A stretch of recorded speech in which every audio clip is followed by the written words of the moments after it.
সকালবেলা বাঁকুড়ার বাজারে এতদিন ফল সবজি মাছ মাংস কেনার সময় মানুষকে ভিড় করে বাঁচতে দেখা যেত। তবে বর্ষাকালের ভোরবেলা থেকেই যে ভিড়টা দেখা যাচ্ছে তার কারণ সম্পূর্ণ ভিন্ন। ভোরবেলা থেকে ছাতু অর্থাৎ মাশরুম বাছাই করে বাড়ি নিয়ে যাওয়ার জন্য ভিড় জমাচ্ছেন বাঁকুড়াবাসী।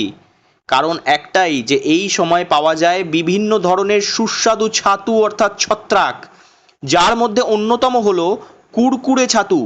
ছোট ছোট গোল গোল দেখতে এই ছাতু যেন হার মানাবে মাছ মাংসকেও।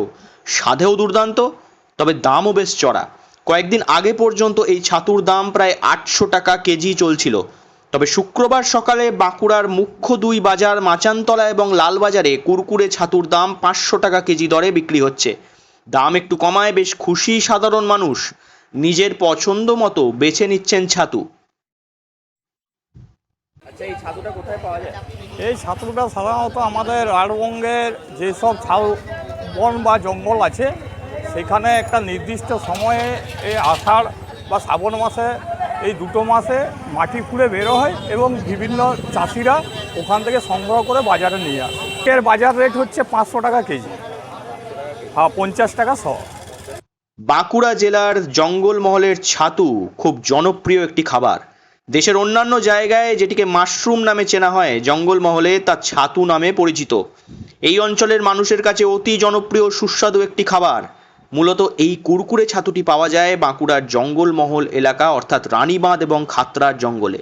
তারপর এই ছাতুগুলিকে বাজারজাত করে বিক্রি করা হয়। কুরকুরে ছাতু খুব সহজেই রান্না করা যায়। মূলত বাজার থেকে কিনে কুরকুরে ছাতু বাড়ি নিয়ে গিয়ে ভালো করে ধুয়ে পেঁয়াজ সর্ষে এবং ঝিঙে দিয়ে রান্না করা হয়। বর্ষাকালে সময়টাতে বাঁকুড়ার ঘরে ঘরে কুরকুরে ছাতু রান্না করার গন্ধ পাওয়া যায়। এটা কি ছাতু আর কিভাবে রান্না করে? এটা কুরকুরে ছাতু, এটা ঝিঙে দিয়ে পেঁয়াজ দিয়ে সরষে দিয়ে রান্না করতে হয়। তো এটা মানে গিয়ে ধুয়ে রান্না করে দিলেই হলো? হ্যাঁ, ভালো করে ধুয়ে আর এটা জলটা করে মানে করে আর তেল দিয়ে ভেজে করতে হয়। তো এটার খাবারটা কিরকম সুস্বাদু হয়? হ্যাঁ, সুস্বাদু। হ্যাঁ বাচ্চারা খেতে ভালোবাসে? হ্যাঁ, বাচ্চারা এটা দুরকম হয়, ছাড়িয়েও হয় আবার খোসাটা শুদ্ধ হয়। হ্যাঁ। বাঁকুড়ার আনাচে কানাচে যেরকম রয়েছে শিল্প বৈচিত্র্য, জীব বৈচিত্র্য, বনজ বৈচিত্র্য, তেমনি বাঁকুড়ার জঙ্গলমহলের খাদ্যাভ্যাসেও রয়েছে বিপুল বৈচিত্র্য। জঙ্গলমহলের ছাতু অর্থাৎ মাশরুম একটি গুরুত্বপূর্ণ খাবার।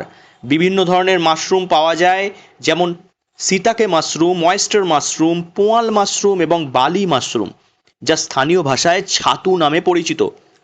কখনো শুধুমাত্র মশলার সঙ্গে মিশিয়ে মুখরোচক ছাতু খান স্থানীয়রা, আবার ঝোল কিংবা পকোড়া করেও খাওয়া হয় জঙ্গলমহলের ছাতু। এবং সেই চিত্রই ধরা পড়ল বাঁকুড়া শহরের মুখ্য বাজারে। বাঁকুড়া থেকে নীলাঞ্জন ব্যানার্জির রিপোর্ট, লোকাল 18 বাংলা।